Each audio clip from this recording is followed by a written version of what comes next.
Let's analyze an example of having 6 questions on the exam, out of which you should answer 3. For example, joint tenancy, tenancy in common, severance is a very popular topic that come up on land law exam as a problem question. It sometimes uses proprietary estoppel. Easement, restrictive covenant license can also come up as a problem question separately. And fourthly, constructive trusts and registration, land registration issues can come up as a problem question as well. What you need to do is you should have a look at our model essays for land law to understand what kind of questions you are likely to get on land law. Also, you need to have a look at your exam requirements. You have to either ask your professor or go to the online platform and see what kind of exam you're going to get at the end of the term, and also download, very importantly, download the past exam papers and see what kind of questions students have gotten in your university last year and the year before. If you are prepared to answer past exam papers, the exam that students got last year, it is most likely you will be very well prepared to answer your exam as well. So make sure that you practice with that. Generally, how do you answer a problem question? Pyrex structure, probably all of you already know about it, but most of the students underestimate the importance of following the structure in their answers. So you're not only required to discuss one argument in this structure, but you have to follow this structure with every single legal issue that arises in the problem question, and every single argument you make in the answer. You have to follow this Pyrex structure. You don't have to name issue, rule, application, conclusion every paragraph, but you need to have different paragraphs, and the examiner has to be sure where your issue is, where is your discussion of the law is, where is the application analysis, and where is the conclusion. So how do you make sure that it's there? You just need to ask yourself when you draft the answer, where is the identification of the issue, where is the identification of the correct law that applies, where is my analysis, and where is the conclusion. With every single legal issue, you have to follow that process. Now let's discuss in more detail each topic that we have mentioned before. Firstly, what is joint tenancy? You can read our notes on this topic at this link. You will receive these slides after the session, as well as the recording of this session. And it's highly recommended that you go through all the suggested materials. Joint tenancy is a form of co-ownership that usually is common among family members or couples. So joint tenancy is like two persons owning a property together. It's not 50-50 share. It's like owning the whole of the property together in undivided shares. The shares are not divided. Once the joint tenants express their desire to have divided shares, that can serve as the joint tenancy and make it tenancy in common. So if two people are holding property in 50-50 shares, that doesn't mean that's a joint tenancy. It means it's a tenancy in common because there are shares. If two people are owning the same property in undivided shares, owning the whole of the property together in joint names, that is a joint tenancy. What are the main requirements of joint tenancy? How do you identify a joint tenancy in a problem question? 4 unities have to be present, basically. Unity of possession, unity of interest, unity of title, unity of time. So in the deed, the co-owner should have acquired the property together in joint names and in the same time. So if one joint owner acquired the property on a different day than the other, then they cannot be joint owners. They have to acquire the property together at the same time. All 4 unities have to be present in order for joint tenancy to exist. So once you can get a problem question on co-ownership and you're not sure whether it's a joint tenancy or tenancy in common, take it step by step. You're not required to give definite answer. Just make sure you define what a 4 unit is. Make sure you say that for a joint tenancy to exist, the 4 units have to be there. Apply it to the facts and see whether or not all the 4 unities are there. If you think that they are not there, then say that most probably will not be joint tenancy. That's fine, as long as the application is there and the relevant law is there. You don't have to give the correct answer because there is no correct answer in law. Like, you never know what is the correct answer. Your job is to just identify the correct law, apply it to the facts of the case, and say what is the most likely outcome. Now let's discuss what is tenancy in common. Tenancy in common is more common today because the situations where people want to hold the property in joint names is less common now. Usually that's when the co-owners are in business relationship, but it can be in family situation as well. If, for example, a couple want to own a property together, but they want to have shares, even if it's 50-50, that can be tenancy in common. So 2 or more co-owners here own the freehold or leasehold and undivided in divided shares. Tenancy in common only exists in equity and not in law. Important cases to read on this case is Stacken-Dowden, Lloyds Bank versus Rossett, and Eves versus Eves. Make sure that you have a look at this links after the session when you receive the slides. Now it's very important that you understand what is severance and what kind of situation severance is effectively taken. Severance is when joint tenants decide to sever the joint tenancy and become tenants in common instead. So, for example, most common situation of severance is when a couple decides to break up and they have tenants in common. One of them can communicate their intention to sever the joint tenancy and become tenants in common instead, and that can be effective. So when you have a problem question of this, make sure that firstly you identify whether or not it's a joint tenancy or tenancy in common, and if most likely for joint tenancy, and then actually if you get the facts where you see that they want you to discuss severance, more likely it will be joint tenancy, and they want you to discuss severance of the joint tenancy. So make sure that you take the facts of the problem question scenario as a hint to understand what they want you to discuss. And so by severing the joint tenancy, it becomes a tenancy in common, as we said. For various reasons, this may be necessary for parties, but usually all you need to know is the case law on severance, in what situation severance takes place, in what situation severance can be effective. These are ways of severance. It can be by Section 36 of the Law of Property Act, where any equitable joint tenant give notice to the other joint tenants that they wish to sever the joint tenancy and convert their share in tenancy in common can be effective, which is most commonly that's what actually happens in problem question scenario. You will probably get like one of the parties who wrote a letter or said in orally to the other joint tenant that they wanted to sever the joint tenancy, and they will ask you to discuss whether or not it's a valid severance. So you will have to apply the law on Section 36 and also the case law on severance by written notice. Kinch versus Bullard is the key case on that. And the third way of severing the joint tenancy is an act operating on his own share.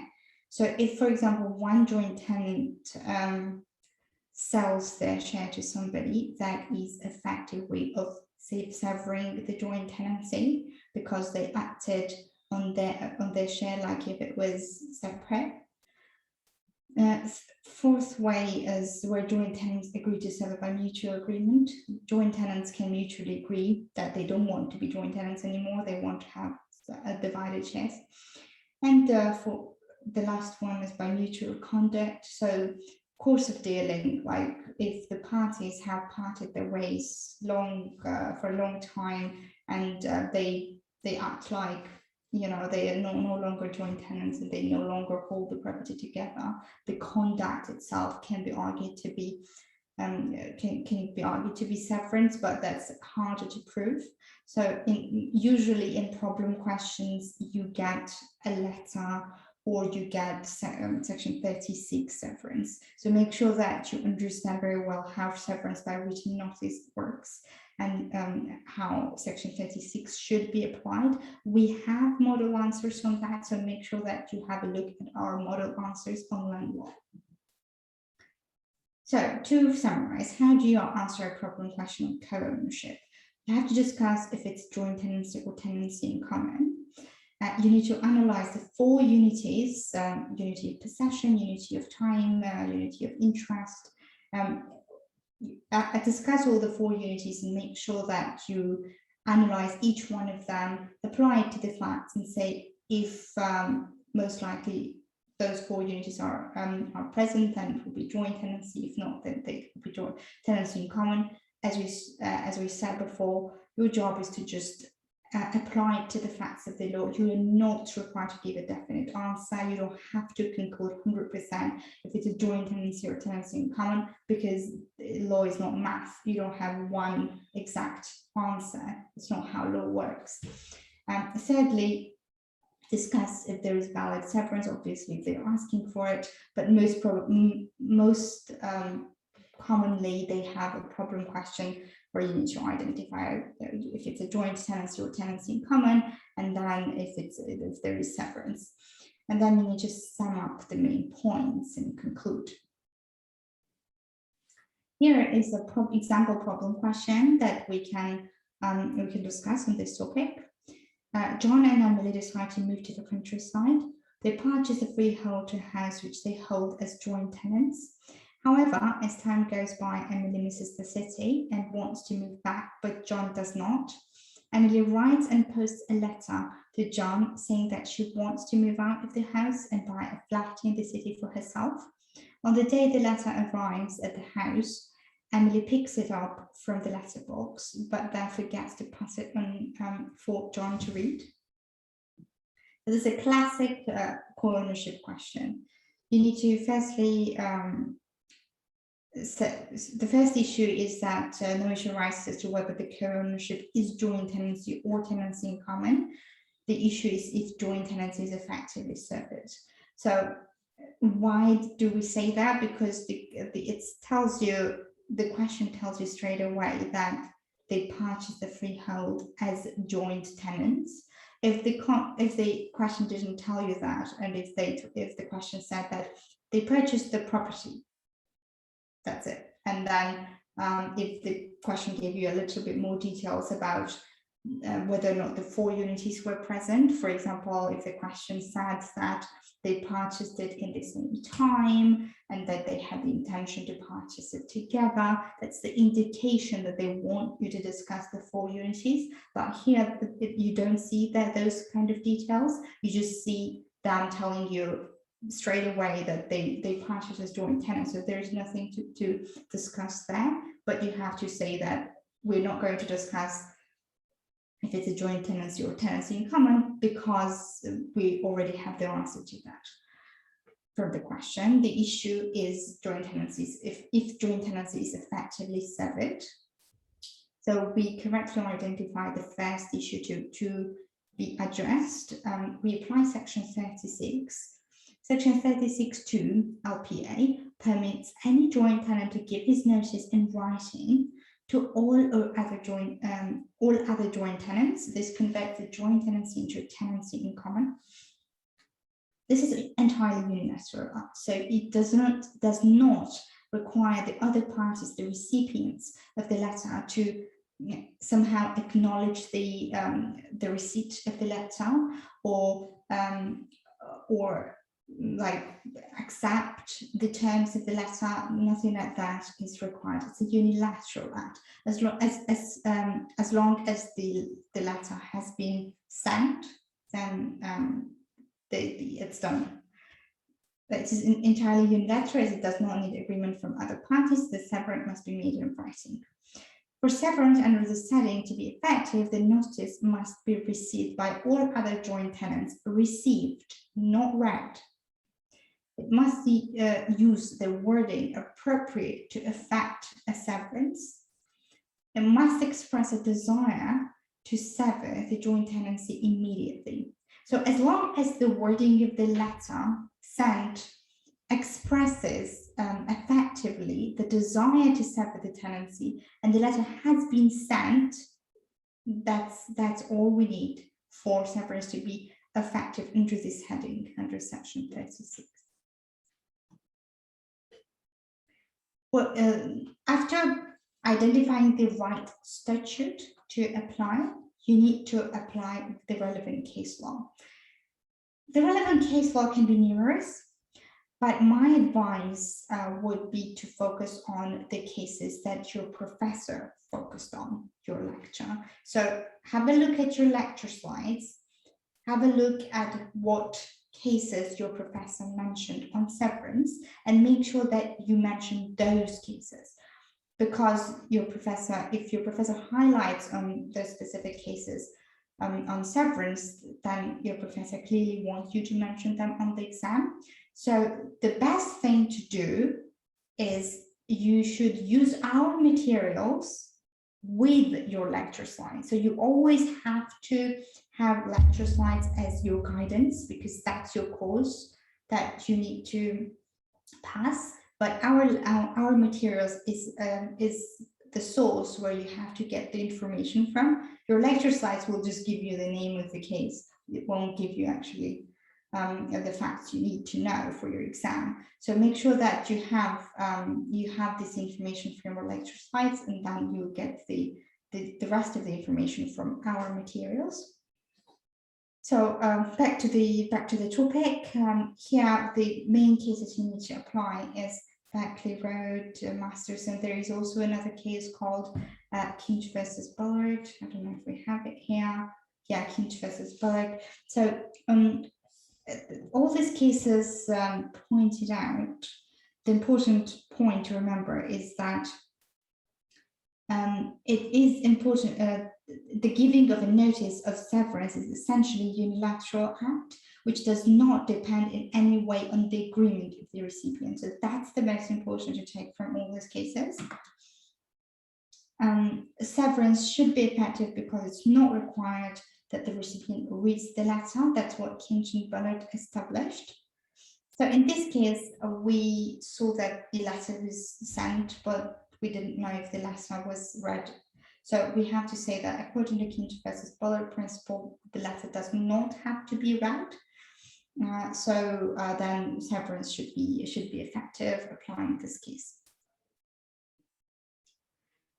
Also, the last topic I wanted to discuss today is proprietary estoppel. It often gets mixed with co-ownership problem questions. So you may get a problem question that includes proprietary estoppel, includes co-ownership, joint tenancy, and tenancy in common.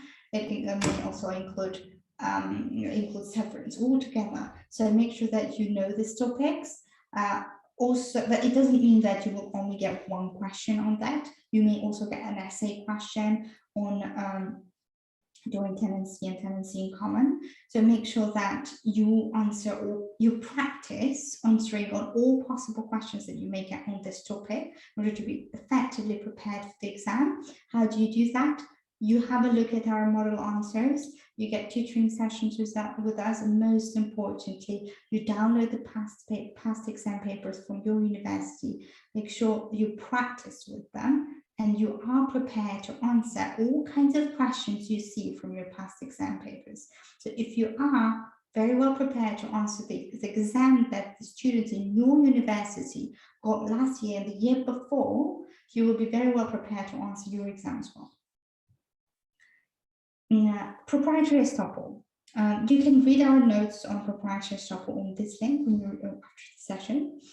What are the key principles you need to know about proprietary estoppel? You have to know the requirements, how to establish it, and what is it actually. Proprietary estoppel comes into play when a person acts to their detriment on reliance of an expectation that they will receive an interest in land from a landowner. The key here is detriment, reliance, expectation, receiving an interest. These are the four key things you need to remember.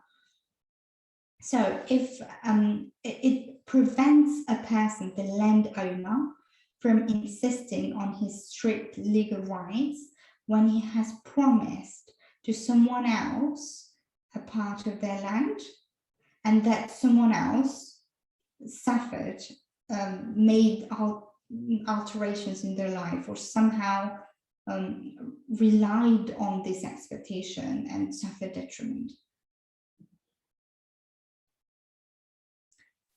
Proprietary estoppel requirements. So these are the three requirements: defendant made representation, or assurance giving rise to claimant's expectation.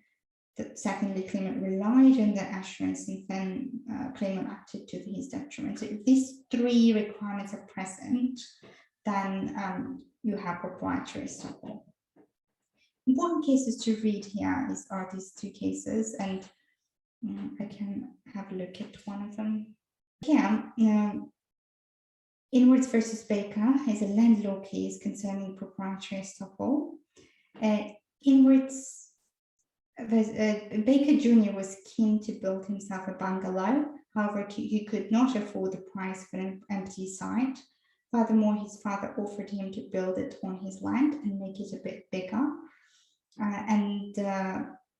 The issue here is that the father didn't want him to get the bungalow after that. The claimant were stopped from obtaining possession, and Baker Jr. was conferred the right to remain in the property for the rest of his life. As Lord Denning said, even if there was no binding contract between the parties, the court can see there is an equity arising out of the expenditure of money. All that is necessary that the licensee should, at the request or with the encouragement of the landlord, have spent the money and the expectation of being allowed to stay there. In other words, if someone promises a part of their land to another person, and that person spends money on that land in expectation that they will inherit that land, and then the landowner changes his mind and says that, you know, I didn't actually mean that. Even if there is no binding contract between them, it can be argued that it would be unconscionable for that person to go back to his promise and rely on his strict landowner rights and deny him of his part of the land. So that's when the proprietary estoppel comes in, when someone has equitable interest in the land and there is no contract between the parties. Finally, easements is an important topic that you should know for your exam. Easement is where one landowner allows the use of their land adjacent or near to another landowner for the benefit of the other landowner. The key case to know is this Ellenborough Park. We have an amazing case summary of this case on our platform that you can read. The four key requirements: there must be a dominant and servient tenement. The easement must accommodate the dominant land. The easement must be owned or occupied by different people, and the easement must be capable of forming the subject matter of a grant. So if these four elements are present, then the easement should be proved, and then there are other requirements to apply, obviously. In order for you to understand how to answer a problem question on easements, you're highly encouraged to go to our model answers on land law. We have a very good model answer on easements on our platform, and you should read that. Also, the restrictive covenants often come as like a mixed topic with easements and a problem question. Restrictive covenant is when a landowner is restricted to do something on the land. So, for example, if you purchase a property and it comes with that restrictive covenant that you cannot paint it from outside, that can happen. That is a restrictive covenant. Tolata is also one of the most examinable topics in land law, and there are key provisions you need to know: section 14, section 13, section 15. These are usually about order to sell the property. That this can happen when, for example, the person has a mortgage in the property and they cannot pay the mortgage, and the bank is suing for the mortgage, and the bank is suing to the court to order a sale of the property so that they can get the money back. These kind of situations usually come up with this topic. And if you want to prepare to answer effectively a problem question on this topic, you should have a look at our notes firstly, and then a model answer on our platform.